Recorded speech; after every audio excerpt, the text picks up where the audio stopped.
Visitons ensemble le livre de famille racontant la vie des Ilais, habitants de l'île d'Olonne au début du XXe siècle à travers des photos souvenirs.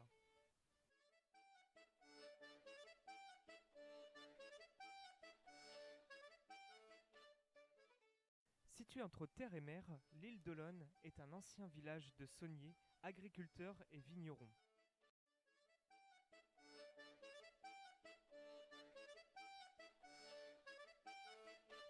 La récolte du sel était la principale activité des Ilais à l'époque.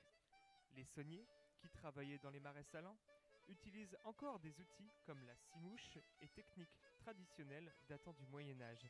Découvrez-les sur leur exploitation.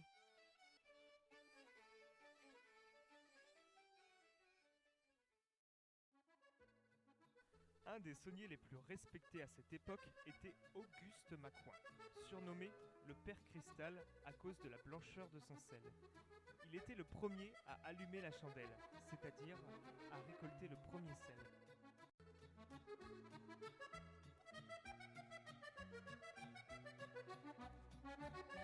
L'âne, dit le cheval du pauvre, participait à tous les travaux des champs. Il était têtu et courageux et faisait partie de la famille.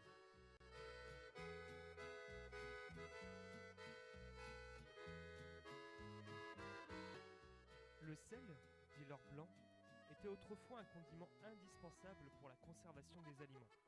Pendant le Moyen Âge, et ce jusqu'en 1945, le sel était taxé. Les gabelous, dérivés du mot gabelle, nom de la taxe du sel au Moyen Âge, étaient chargés de prélever une partie de la récolte des sauniers.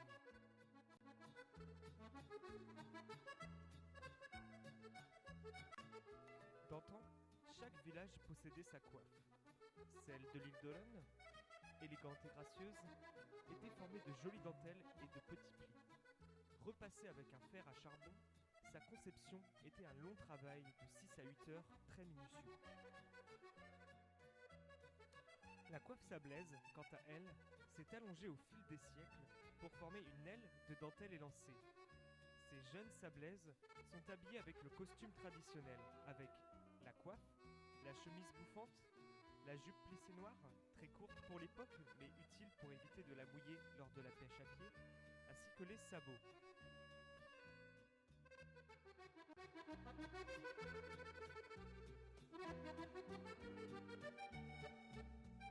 Le moulin est l'un des plus anciens édifices de l'île d'Olonne. Il a fonctionné jusqu'en 1931. Laissé en ruine depuis, la commune a pour projet de le restaurer dans quelques années. Le dernier meunier avait la singularité de s'appeler Constant Aimable Généreux Letard.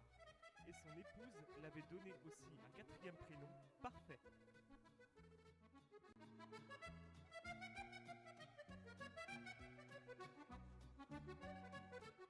L'île d'Olonne possède un sol propice à la culture des vignes. Aujourd'hui encore, le domaine Saint-Nicolas fait du vin en biodynamie, en AOC, blanc, rosé et rouge.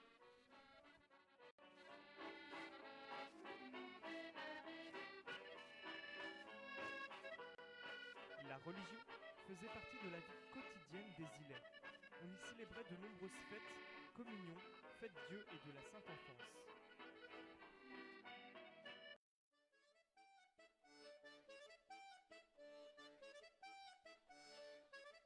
Les mariages étaient l'occasion de réunir toute la famille. Vêtus de leurs plus belles tenues, les convives se réunissaient autour d'un grand banquet qui se concluait toujours par de la musique et des chants traditionnels.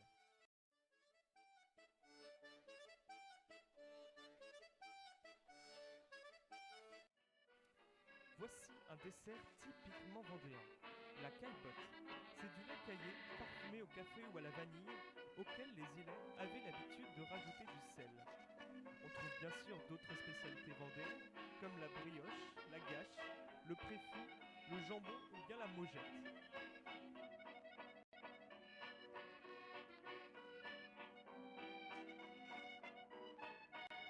Mais que fait cet homme avec une masse?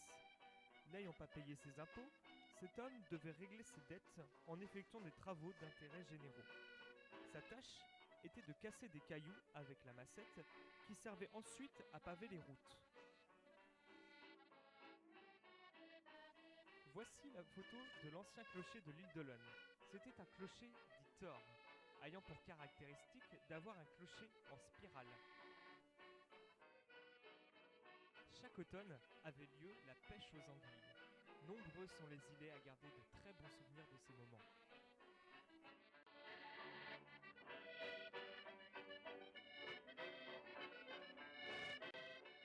Voici un jeu de cartes typiquement vendéen. Ce jeu méditerranéen, qui nous aurait été rapporté par les marins espagnols, s'appelle le jeu de l'alouette, ou plus familièrement, le jeu de la vache. C'est un jeu de bluff et de mimique, et il est encore pratiqué à l'île d'Olonne aujourd'hui. L'île d'Olonne recèle encore aujourd'hui de nombreux autres trésors. En vous promenant dans le centre-bourg, vous pourrez découvrir le moulin Gueffard, la Salorge, le musée de la Petite Gare et en empruntant le chemin du Père Cristal, vous découvrirez les marais de l'île d'Olonne. Sa réserve ornithologique exceptionnelle accueille de nombreuses espèces que vous pourrez admirer à l'Observatoire des oiseaux.